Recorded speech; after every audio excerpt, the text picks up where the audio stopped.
Hi guys, nice easy thing today.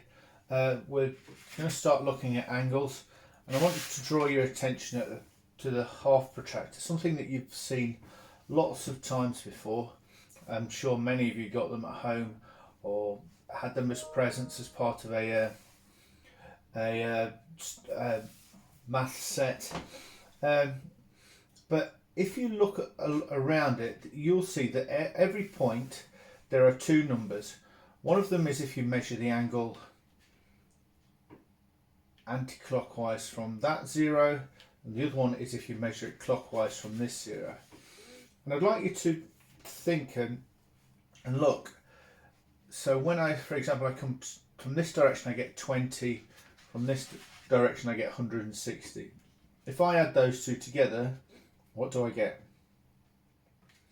And if I come here, I've got 110 from that direction and 70 from that direction. Add them together, and what do I get? Well, 20 plus 160 equals 180, and 110 plus 70 equals 180. And I think wherever you look, you'll see that those angles add up to 180. So this angle here, which I'm going to call angle A, and this angle here, which I'm going to call angle B, wherever I drew that line, because of the way the protractor works, measuring from that direction and then from that direction, giving you two different angles. So say we'd got, that one looks about 40, so 140 on the blue and 40 on the orange. You can see they're always going to add up to 180 degrees.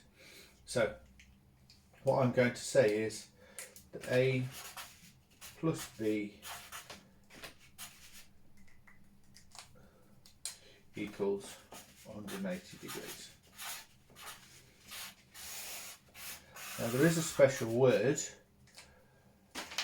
which I use quite often. You don't need to know it, but I think it's useful to know, and that is anything that adds up to 180 is supplementary.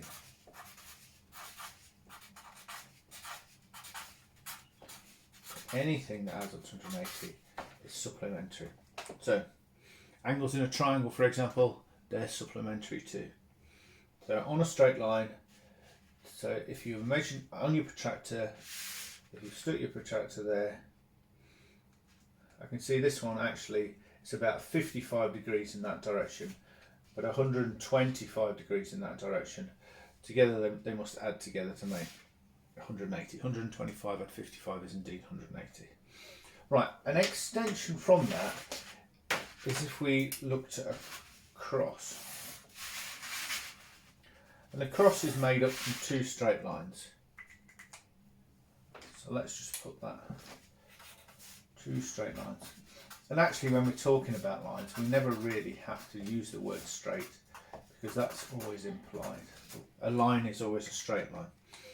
Now, if I was just to, so if I was going to ignore anything that's underneath my equipment there, I've just got a straight line.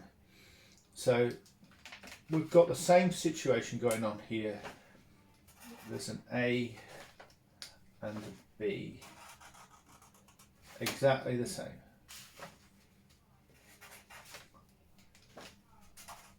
So those angles that are on that straight line are going to add up to 180 degrees. Now, if I put my protractors or my equipment there to cover that bit up, you can see I've got another straight line here. So I've got to think about what angle goes here to go with A to make 180 degrees. Well, actually, we've already said that A add B equals 180 degrees. So I think it follows that this angle here is B. And then if I've got to think, well, what angle goes with B to make my 180 degrees on this line, I think it follows that that's A also.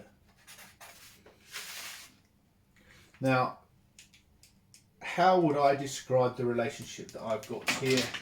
Well, I think I would say the opposite angles